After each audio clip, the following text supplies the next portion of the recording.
Well, hello everyone. My name is Logan Merrick, and I wanted to tell you a story about a friend of mine. I've told this story quite often when I go out to speak, and was asked to just put it on the internet, and so that's what I'm doing. So thank you for viewing this video, and here we go. I have this friend, and all he wanted to do was fall in love with a girl, and just wanted to be married and have someone to go through life with.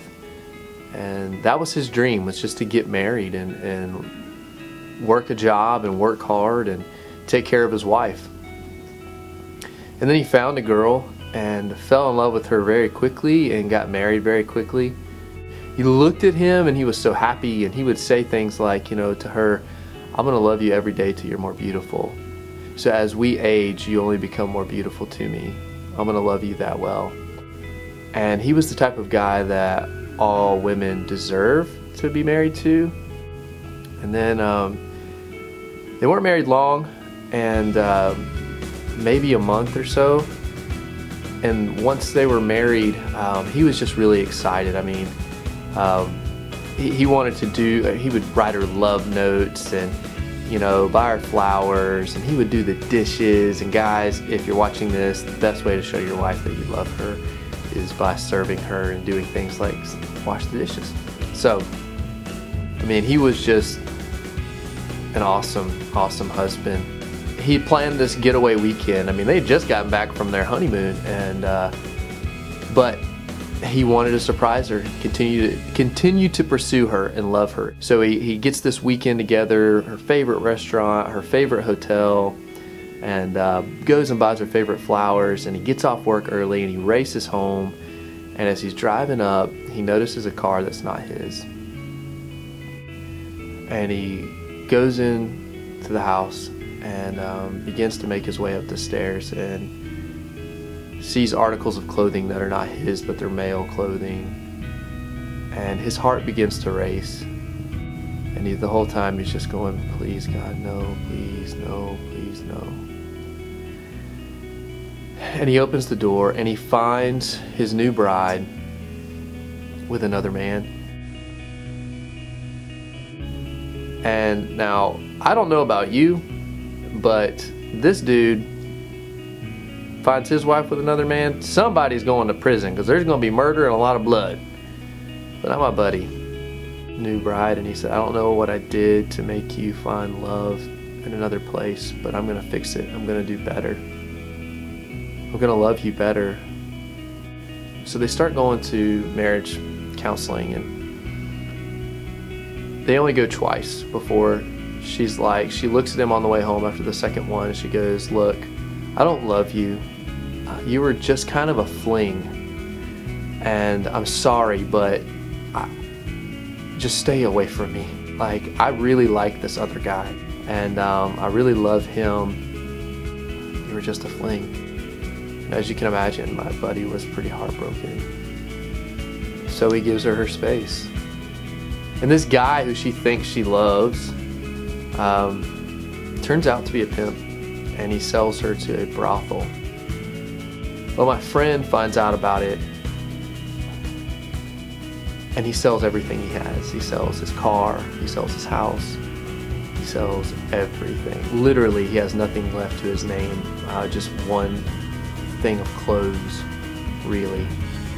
And gets all this money together. He flies across the country, and he finds out where this brothel is, and he walks in, and they bring the girls out and they line them up, and they have numbers on their shoulders,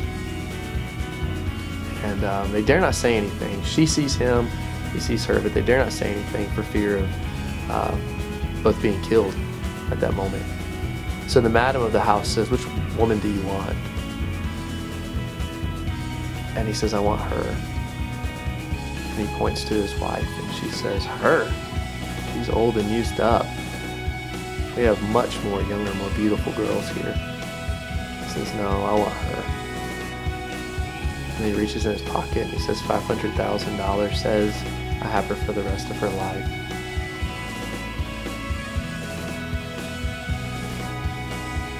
So the madam looks at him and says, $500,000? We were going to kill her anyway. She's not bringing in any money. So he picks her up and he looks back at the madam and he says, we're done. I've bought the highest price for her. So we're done. Madam says yes. So he carries his bride out just like it's their wedding day, and he looks at her and he says, I told you I'm going to love you every day till you're more beautiful to me. A story is a true story, and it's in the Bible.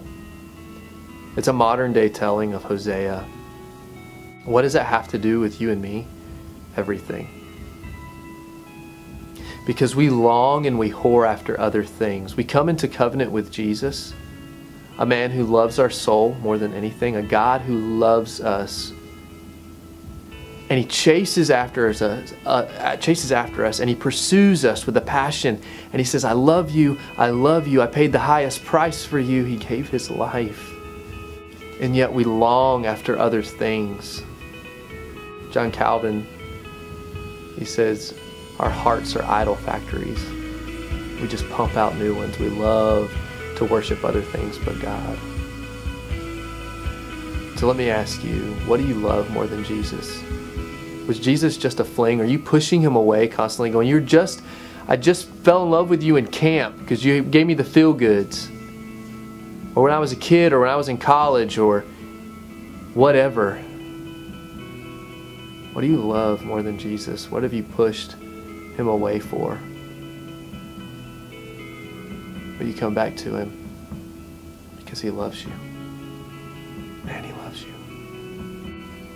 He paid the highest price for you. I hope this story ministers to you, brings conviction to you, and that you come back to Jesus. Give him your whole heart. Wherever your time, your affection, your money, wherever those things are going, that's your God. And if it's not Jesus, kill it. Jesus loves you more than anything. He's pursuing you constantly, and I pray that you give all of your heart to him.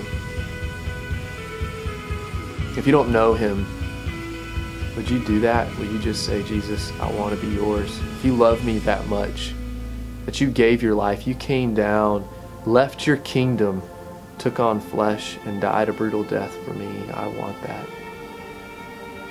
Just tell him. That's all you have to do. And then find a gospel, Bible-believing church. But thank you guys for watching this video. And I pray that you would share it with those that need it. And let's spread the gospel. It is good news. It is very, very good news.